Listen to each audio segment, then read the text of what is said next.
Good morning. हम लोग dynamics में क्वेश्चंस कर रहे थे। तो डायनेमिक्स में हम कर रहे थे डायनेमिक्स में क्वेश्चंस। तो यहाँ से हम क्वेश्चन स्टार्ट करेंगे। हमने 2-3 क्वेश्चन पहले कर लिए, एक्सरसाइज के क्वेश्चंस कर रहे थे हम। तो आज क्वेश्चन नंबर 4 से स्टार्ट करेंगे, क्वेश्चन नंबर 4 से। तो क्वेश्चन नंबर 4 देखेंगे। क्वेश्चन नंबर 4 क्या है? तो क्वेश्चन नंबर 4 है कि एक कण चक्रज S = 4a sin साई में एक समान वेग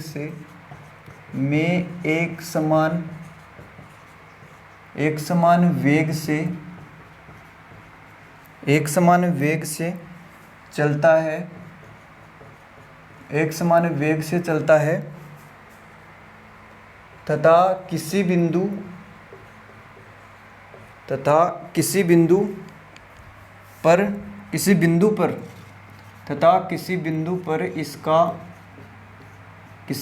पर इसका त्वरण ज्ञात कीजिए। किसी बिंदु पर इसका त्वरण ज्ञात कीजिए। हमें त्वरण ज्ञात करना है। तो एक कण है और एक चक्रज है, मतलब कोई वक्र है, और उसका समीकरण क्या है? S = 4a sin Sai. उसका वक्र ये है, और वो क्या? एक समान वेग से मतलब वेग कांस्टेंट से चलता है तथा किसी बिंदु पर इसका त्वरण ज्ञात कीजिए। अब त्वरण ज्ञात करना है, तो त्वरण कौन सा? तो यहाँ हमें दे नहीं रखा कि स्पर्शरेखीय त्वरण है कि अभिलंबिक त्वरण है या अरीय त्वरण है या अनुप्रस्थ त्वरण है। तो यहाँ ये क्या है? चक्रज है। तो चक्रज में स्पर्शरेखीय और अभिलंबिक वेग आता है, त्वरण आता है। तो यहाँ जो ये त्वरण है वो त्वरण कौन सा है? ये त्वरण है परिणामी त्वरण। यहाँ क्या ज्ञात करेंगे? परिणामी त्वरण। और परिणामी त्वरण निकलता है स्पर्शरेखीय त्वरण और अभिलंबिक त्वरण के परिणामी लेने से। तो उसका परिणामी लेंगे। तो यहाँ से हमें जो दे रखा है पहले तो वो लिखेंगे। तो यहाँ सॉल्यूशन में क्या लिखेंगे कि वेग अचर है। वेग अचर है मतलब स्मॉल जो v है, स्मॉल v क्या होता है? वेग जो होता है वो होता है ds/dt। वो क्या है? 0। ds/dt 0 है। तो हमें वेग जो त्वरण ज्ञात करना है, त्वरण कौन सा आएगा? परिणामी त्वरण। परिणामी त्वरण कैसे निकालते हैं? √ स्पर्शरेखीय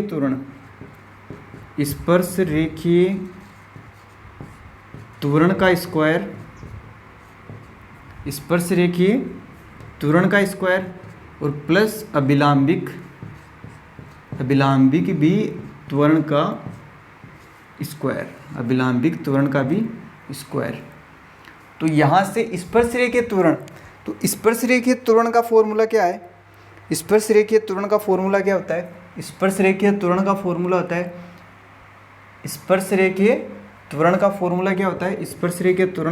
होता है ds/dt का ये होल स्क्वायर और प्लस अभिलंबिक त्वरण। तो अभिलंबिक त्वरण क्या होता है? v²/ρ का ये स्क्वायर। तो हमें त्वरण ज्ञात करना था, तो स्पर्शरेखीय त्वरण और अभिलंबिक त्वरण हम ज्ञात करेंगे। स्पर्शरेखीय त्वरण और अभिलंबिक त्वरण।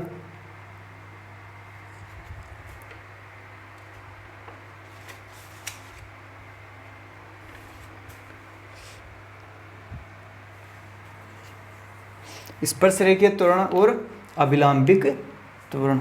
स्पर्शरेखीय त्वरण इसका स्क्वायर 2 बार S का S डबल डॉट। तो यहाँ से त्वरण कौन सा आ रहा है? परिणामी त्वरण। ये त्वरण कौन सा है? परिणामी। अब हम देखेंगे ds/dt। तो यहाँ से हम देखेंगे ds/dt, तो उसका भी एक बार अवकलन, इसका एक बार और अवकलन, तो इसका एक बार और यदि अवकलन भी करेंगे तो इसका भी मान क्या आएगा? 0। मतलब ये तो 0। अब यहाँ वी स्क्वायर, यहाँ वी स्क्वायर, यहाँ से क्या वी स्क्वायर, तो वी स्क्वायर अपॉन रो। तो रो का मान, रो इक्वल टू क्या होता है, रो इक्वल टू होता है D s upon d psi, d s upon d Sai, मतलब एस का साई के रेस्पेक्ट में यदि अवकलन करेंगे तो रो आएगा। तो एस का मान क्या है, यहाँ से पहले लिखेंगे कि चूंकि एस जो वक्र है, जो चक्रज है, एस का मान क्या है 4a sign Sai, 4a sign Sai. तो यहाँ से हमें डी एस अपॉन रो का मान निकालना है, रो का मान होता है D s upon d Sai, मतलब एस का साई के रेस्पेक्ट में कर देंगे, तो एस का साई के रेस्पेक्ट में, तो 4a तो कांस्टेंट और साइन साई का अवकलन, साइन का अवकलन कोस, तो ये कोस साई, ये कोस साई, ये कोस साई। अच्छा यहाँ ये वेग अच्छा ये वेग equal to 0, v equal to होता है d square s upon d t square, v equal to होता है v equal to d s upon d t, d s upon d t. ये क्या दे रखा है, कांस्टेंट अचर एक समान वेग से, मतलब वेग कांस्टेंट, अच्छा वेग कांस्टेंट, तो ये वेग क्या है कांस्टेंट है, ये वेग क्या है कांस्टेंट है, इसकी वैल्यू मान लेते हैं कोई a और ये है कांस्टेंट। तो यहाँ से D square s upon d t square निकालेंगे तो उसका मान क्या आएगा 0, क्योंकि ये d s upon d T क्या है कांस्टेंट, तो ये 0 आ जाएगा और ये 0 आते ही ये हट जाएगा और ये 0 आते ही ये हट जाएगा। और v की जगह क्या है D s upon d T, sorry v की जगह क्या है D s upon d T, और उसका मान क्या है अचर वेग a मान लेते हैं, या उसको ऐसे ही रहने देते हैं, या फिर मान लेते हैं ये क्या है कांस्टेंट वैल्यू है, क्योंकि एक समान वेग दे रखा है तो ये कांस्टेंट। अब यहाँ D square s upon d t square चाहिए, तो यहाँ से ये कांस्टेंट है तो इसका मान क्या आ जाएगा 0 आ जाएगा। फिर यहाँ से हमने साई निकाल लिया 4a कोस साई, 4a कोस साई। अब उसका मान रखेंगे इसमें, इसका मान रखेंगे अब इसमें, चूँकि यहाँ ये रख ही दिया, चूँकि रो इक्वल टू तो त्वरण आएगा अंडर रूट। अब इसका मान तो है 0, यहाँ से इसको दे देंगे समीकरण नंबर 1, तो समीकरण 1 से इसका मान तो 0, फिर प्लस ये वी स्क्वायर अपॉन रो, तो v की जगह तो v, तो ये वी स्क्वायर और अपॉन रो, तो रो का मान क्या आया, रो का मान आया 4a कोस साई, 4a कोस साई, और इसका क्या है और स्क्वायर, तो स्क्वायर से ये अंडर रूट कर जाएगा और त्वरण इक्वल टू क्या आ जाएगा, त्वरण इक्वल टू आ जाएगा वी स्क्वायर अपॉन 4a कोस साई। तो ये क्या है, ये है त्वरण। हमें क्या दे रखा था, एक समान वेग दे रखा था, तो वेग इक्वल टू क्या होता है D s upon d T, मतलब ये कांस्टेंट, तो इसका अवकलन करेंगे तो कांस्टेंट का अवकलन क्या आएगा 0, तो उसका मान यहाँ रखा है तो ये है 0, और यहाँ इसका मान रो का मान रख दिया D s upon d psi. तो यहाँ से एस दे रखा था, एस का साई के रेस्पेक्ट में, एस का साई के रेस्पेक्ट में अवकलन 4a कोस साई, उसका मान रखेंगे उसमें, और उससे क्या आ जाएगा त्वरण आ जाएगा। नेक्स्ट क्वेश्चन क्या है,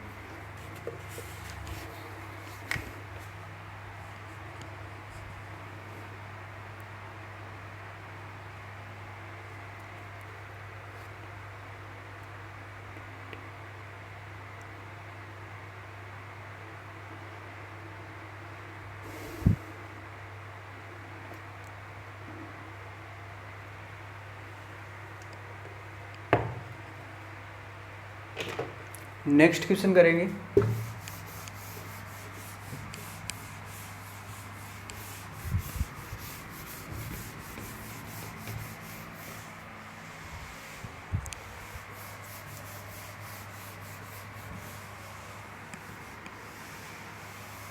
नेक्स्ट क्वेश्चन है क्वेश्चन नंबर 7 कर लेते हैं, क्वेश्चन नंबर 7। तो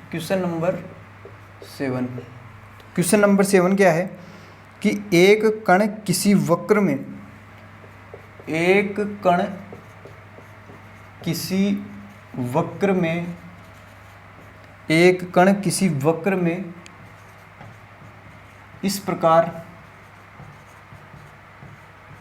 गमन करता है, इस प्रकार गमन करता है कि इसके स्पर्शरेखीय तथा अभिलंबिक त्वरण कि इसके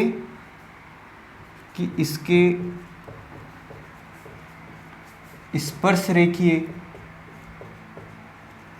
इसके स्पर्शरेखीय तथा अभिलंबिक त्वरण तथा अभिलंबिक त्वरण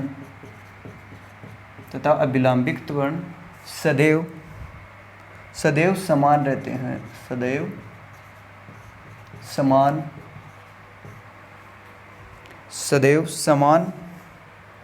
रहते हैं, सदैव समान रहते हैं। तो सिद्ध कीजिए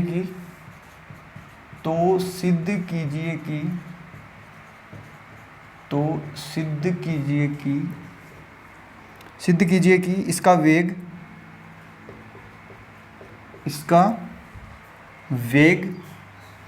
इसका वेग ई साई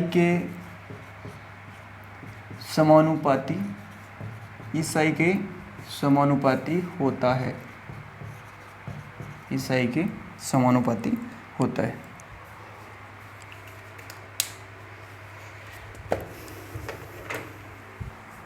क्वेश्चन क्या है, क्वेश्चन पढ़ेंगे पहले आराम से कि एक कण है, एक कोई कण है, वो किसी वक्र में, कोई वक्र है उसमें इस प्रकार चल रहा है कि उसके स्पर्शरेखीय त्वरण तथा अभिलंबिक त्वरण दोनों क्या है, बराबर है।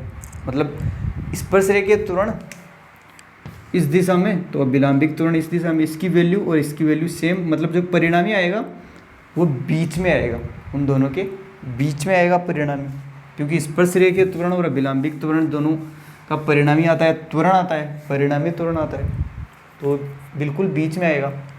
गमन करता है, इसके स्पर्शरेखीय तथा अभिलंबिक त्वरण समान रहते हैं। तो सिद्ध कीजिए कि इसका वेग ई साई के समानुपाती, मतलब सिद्ध क्या करना है, जो वेग है वो समानुपाती हो ई साई के।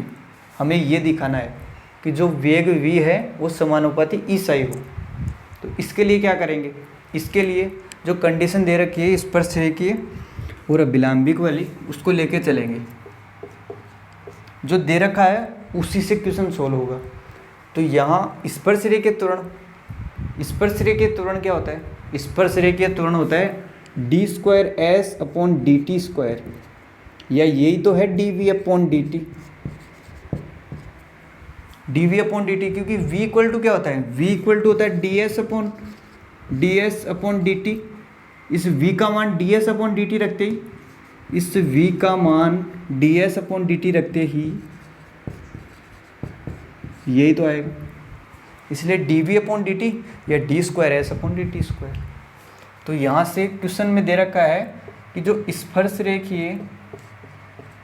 स्पर्शरेखीय त्वरण इक्वल टू अभिलंबिक त्वरण इक्वल टू क्या है, अभिलंबिक त्वरण। तो स्पर्शरेखीय त्वरण क्या है, dv/dt, स्पर्शरेखीय त्वरण dv/dt। अभिलंबिक त्वरण क्या होता है, v²/ρ। अब यहाँ से क्या करेंगे कि एक v यहाँ से कट सकता है। हमने पहले भी ये क्वेश्चन करे हैं स्पर्शरेखीय और अभिलंबिक त्वरण को बराबर करके। तो यहाँ से किस प्रकार कटेगा, तो यहाँ से v किस प्रकार बने इस साइड, तो v के लिए हमें ds/dt चाहिए। तो यहाँ dt तो है, ds ऊपर नहीं है, मतलब क्या कर देते हैं, ds से ऊपर नीचे गुणा कर देते हैं।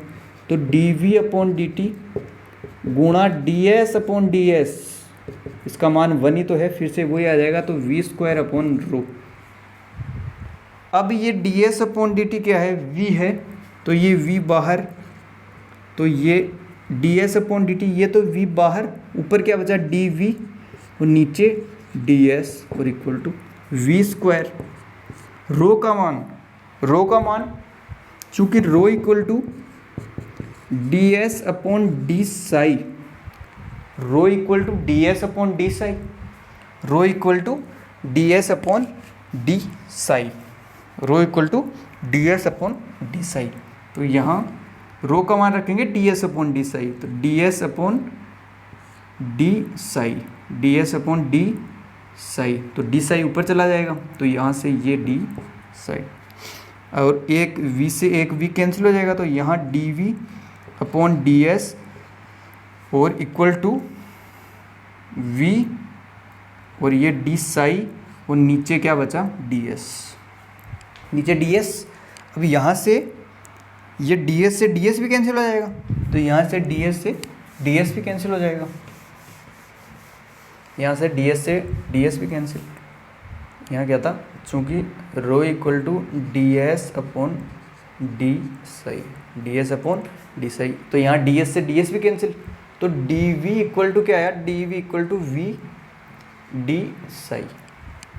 अब हमें वी के इक्वल करना है ना, तो वी के इक्वल करने के लिए वेरिएबल सेपरेट करके समाकलन कर देंगे, तो यहाँ से ये डी वी, ये डी वी और ये इसके वी नीचे और इक्वल टू डी साई। अब वेरिएबल सेपरेट हो गए तो इसका समाकलन कर देंगे, इसका समाकलन कर देंगे, इसका समाकलन करेंगे तो ये आएगा log v और इसका करेंगे तो ये आएगा साई और एक कांस्टेंट और आएगा, क्योंकि लिमिट विद्यमान नहीं है, जब भी लिमिट विद्यमान नहीं हो तो एक कांस्टेंट, तो ये मान लिया कांस्टेंट c। अब कांस्टेंट c का मान निकालेंगे, तो कांस्टेंट c का मान किस प्रकार आएगा, कांस्टेंट c का मान तभी आ सकता है जब साई जीरो हो, क्योंकि साई जीरो आते ही c इक्वल टू आ जाएगा, और साई जीरो मान लिया, माना साई इक्वल टू जीरो। अब कंडीशन क्या होगी साई इक्वल टू जीरो की, साई इक्वल टू, साई क्या था, साई था जो ये लाइन थी और जो यहाँ हमने जो कोण बनाया था वो था साई। अब ये ही जीरो है, जब साई ही जीरो है तो वेग आ जाएगा प्रारंभिक वेग, क्योंकि साई जीरो का होने का मतलब वेग मतलब वो चालू ही हुआ है कण चलना, तो यहाँ जो v है वो प्रारंभिक वेग मान लेते हैं स्मॉल u, v का स्मॉल u हो जाएगा, क्योंकि psi equal to zero, psi equal to zero होने का मतलब जो कोण बनाया गया है x अक्ष के साथ वो जीरो हो जाएगा। ये हमने डेरिवेशन में किया था कि साई क्या था, साई जीरो होते ही स्मॉल साई जीरो होते ही स्मॉल v क्या हो जाएगा, स्मॉल u।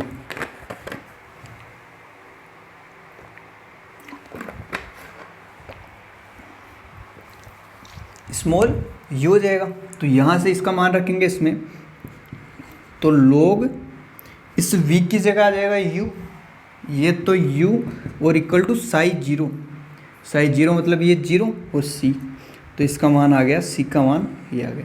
इसको दे देंगे समीकरण नंबर 1, इसको समीकरण नंबर 1 और इसको समीकरण नंबर 2।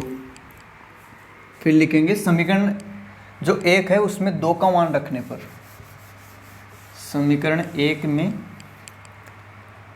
समीकरण 1 में 2 का मान, समीकरण 1 में समीकरण 2 का मान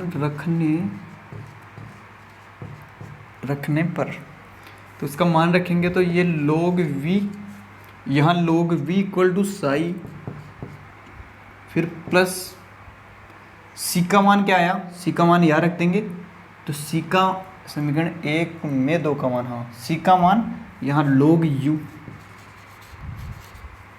अब log इसको इस साइड ले आते हैं तो ये आ जाएगा log v minus log u equal to psi.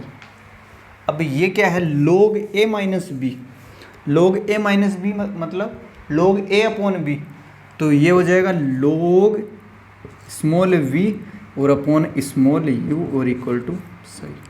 इस log को उस साइड भेजेंगे तो ये चला जाएगा एंटी लॉग में, तो ये v अपॉन u और इक्वल टू एंटी लॉग का मतलब e की पावर साई, e की पावर साई। तो ये जो u है वो भी उस साइड को भेज देते हैं क्योंकि हमें v चाहिए, तो v इक्वल टू आ जाएगा u e की पावर साई, v e की पावर सही। अब यहाँ क्या देखना है, अब यहाँ देखने वाली बात क्या है, यहाँ देखने वाली बात ये है कि जो v है वो u और e की पावर साई के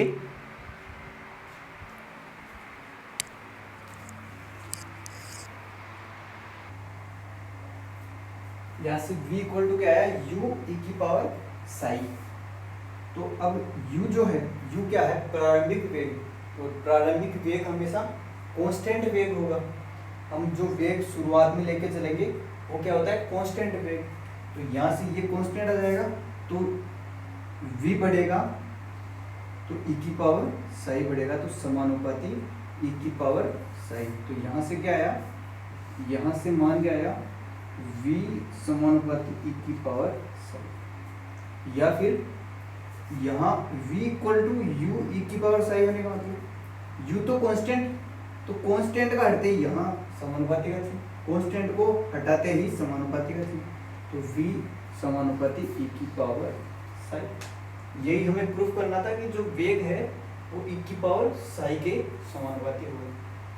हमने स्पर्शरेखीय त्वरण और अभिलंबित त्वरण को बराबर लेके चले, उसको सोल्व किया और सोल्व करने के बाद में v समानुपाती e की पावर साइन दी। इसका नेक्स्ट क्वेश्चन करेंगे एक और। नेक्स्ट क्वेश्चन क्या है,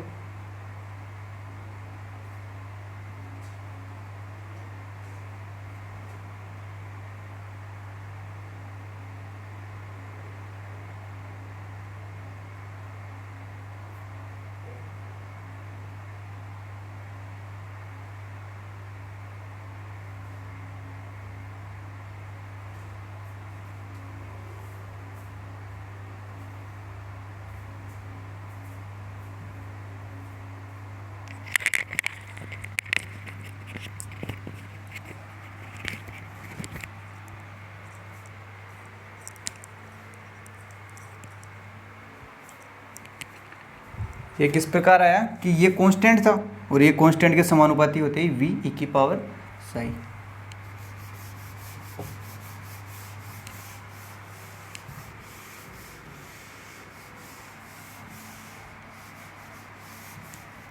क्वेश्चन नंबर 7 था। एक क्वेश्चन और कर लेते हैं, क्वेश्चन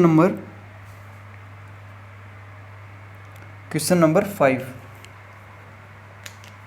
एक्सरसाइज का क्वेश्चन नंबर 5। 4 कर लिया, 7 कर लिया, 5 इसके बाद करेंगे 6। क्वेश्चन नंबर 5 क्या है, सिद्ध करो कि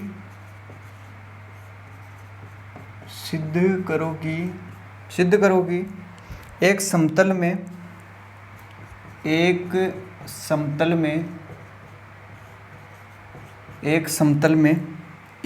कण एक समान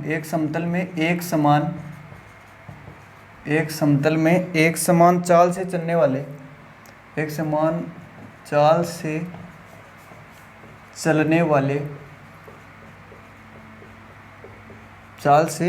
चलने वाले बिंदु का त्वरण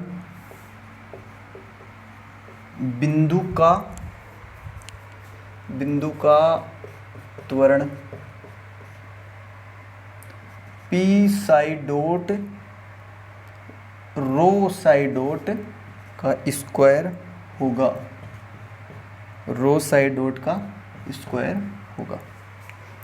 ये क्वेश्चन करना है, रो साई डॉट का स्क्वायर होगा।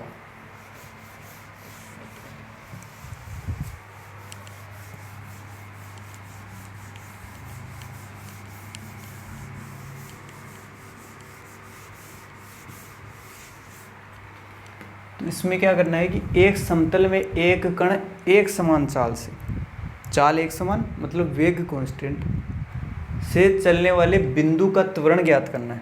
त्वरण हमें ज्ञात करना है, तो त्वरण ज्ञात करना है मतलब जो वेग है वो कांस्टेंट, मतलब जो v है वो है कांस्टेंट,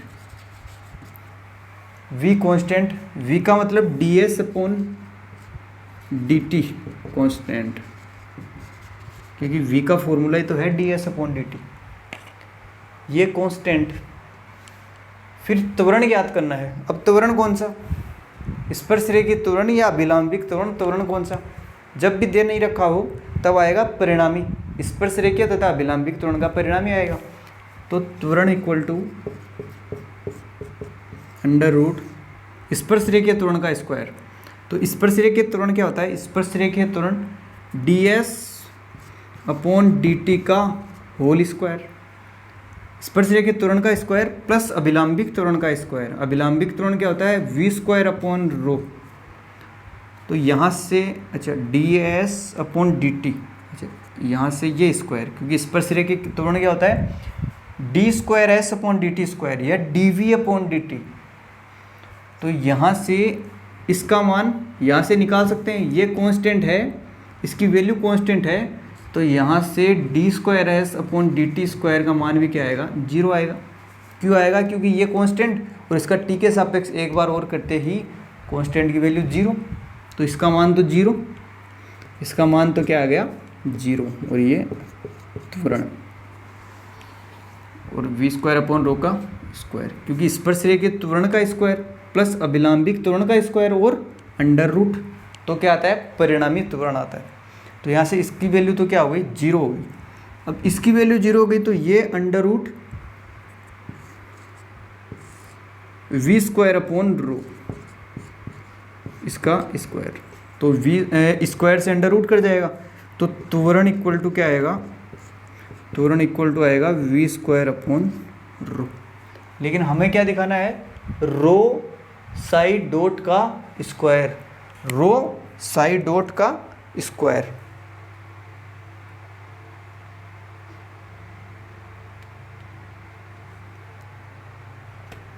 रो साइड डॉट का स्क्वायर की त्वरण तो होता है इसके इक्वल। अब यहाँ से ये किस प्रकार बनेगा? तो यहाँ से v को खोल लेते हैं। v क्या है? त्वरण इक्वल टू वी स्क्वायर। तो v को खोल लेते हैं। v होता है ds upon d T, ds upon d T into ds upon d T. और नीचे क्या है? नीचे है रो। रो का मान क्या होता है? रो का मान ds upon d psi, ds upon d psi, चूँकि rho equal to ds upon d psi और v equal to ds upon d t. अब यहाँ से हमें रो ऊपर चाहिए, रो ऊपर चाहिएगा मतलब ds अपॉन डी साई बनना चाहिए ना ऊपर। तो यहाँ से ऊपर क्या कर देते हैं? ऊपर ds, ऊपर रो बनाना है, ऊपर रो चाहिए ना हमें, ऊपर रो के लिए ds अपॉन डी साई बने। तो इसको क्या कर देते हैं? ऊपर ds upon d psi, D psi upon d Sai से गुणा कर देते हैं। इसको D psi upon d Sai से ऊपर नीचे गुणा कर दिया, इसको ऊपर नीचे गुणा कर दिया और इसको रो ही रख लेते हैं, इसको रो ही रख लेते हैं, इसको रो ही रखेंगे। तो यहाँ से इक्वल टू, अब यहाँ क्या देखेंगे कि यहाँ ds upon d psi, ds upon d psi बन जाएगा। ds अपॉन डी साई का मतलब रो बन जाएगा यहाँ से। तो ये क्या बचा? ds upon d T into ds upon d psi तो रो, और इंटू क्या बचा? D psi upon d t, D psi upon d t, D psi upon d T. और नीचे क्या है? नीचे है रो। तो इस रो से ये रो तो कैंसिल, तो यहाँ क्या बचा? ds upon d T into D psi upon d T. हमने क्या कर दिया? v को पहले खोल दिया, ds upon d T, ds upon d T गुणा कर दिया और नीचे क्या है? रो। फिर हमें क्वेश्चन में देखा कि ऊपर रो चाहिए, तो ऊपर रो चाहिए तो इसका मतलब ds upon d psi upon d Sai से गुणा कर दिया और ये ds अपॉन डी साई से ये रो बन जाएगा, ये रो बन गया और D psi upon d t ये बच गया और ds अपॉन डी टी ये बच गया और नीचे डी साई। अब यहाँ से रो तो रो कैंसिल, अब एक रो और चाहिए, ऊपर एक रो और चाहिए और साइड डॉट का स्क्वायर चाहिए। साइड डॉट का स्क्वायर मतलब ds अपॉन डी टी का स्क्वायर। अब एक बार और कर देते हैं D psi upon d Sai से ऊपर नीचे गुणा, क्योंकि हमें प्रूफ क्या करना है उसको लेके चलेंगे हम कि किस प्रकार लेके आना है। यहाँ कोई भी तरीका अपना सकते हो आप। तो यहाँ D psi upon d psi, अब आप बोलोगे डी साई से डी साई कैंसिल कर देते हैं, नहीं भाई, डी साई से डी साई कैंसिल नहीं, क्योंकि हमें प्रूफ क्या करना है वो देखेंगे। अब यहाँ d s upon d psi, यहाँ डी एस और अपॉन डी साई, ये बन गया rho. D s upon d psi बन गया रो, क्योंकि ये अंश में और ये हर में, क्योंकि D s upon d Sai क्या होता है रो, ये बन गया रो। और ऊपर क्या बचा, यहाँ बचा डी एस और डी साई को काम में ले लिया, इसको छोड़ दो। यहाँ क्या बचा, D psi upon d t. D psi upon d t का मतलब साई डॉट, भाई डी अपॉन डी टी का मतलब आगे जाएगा एक डॉट, तो साई पे क्या आ जाएगा एक डॉट, एक डॉट। इसको काम में ले लिया, इस नीचे वाले को काम में ले लिया, बचा क्या D psi upon d T, फिर से D psi upon d t, D psi upon d T फिर से, तो डी अपॉन डी टी का मतलब साई पे जाएगा एक डॉट, तो गुणा में साई डॉट। तो यहाँ से ये क्या आया रो और साई डॉट का स्क्वायर, यही तो ज्ञात करना था हमें, इस त्वरण का मान ये आएगा। यहाँ क्या किया, Sai D psi upon d Sai से गुणा कर लिया, तो d s upon d psi, d s upon d Sai, इस वाले का मान और इस वाले का मान आ गया रो। इसको काम में ले लिया, इसको काम में ले लिया, बच गया d psi upon d t. तो d psi upon d t, d upon d t का मतलब आगे वाले पे एक डॉट, तो साई पे जाएगा एक डॉट, फिर बचा D psi upon d T, फिर से D psi upon d t, तो साई डॉट, और ये क्या हो गया स्क्वायर। तो ये आ गया। तो प्रूफ क्या करना है हमें, उसको भी देखना पड़ेगा सोल्व करने के लिए, तो इसका मान आ जाएगा ये। बाकी करेंगे नेक्स्ट क्लास में। Tata bye bye, see you.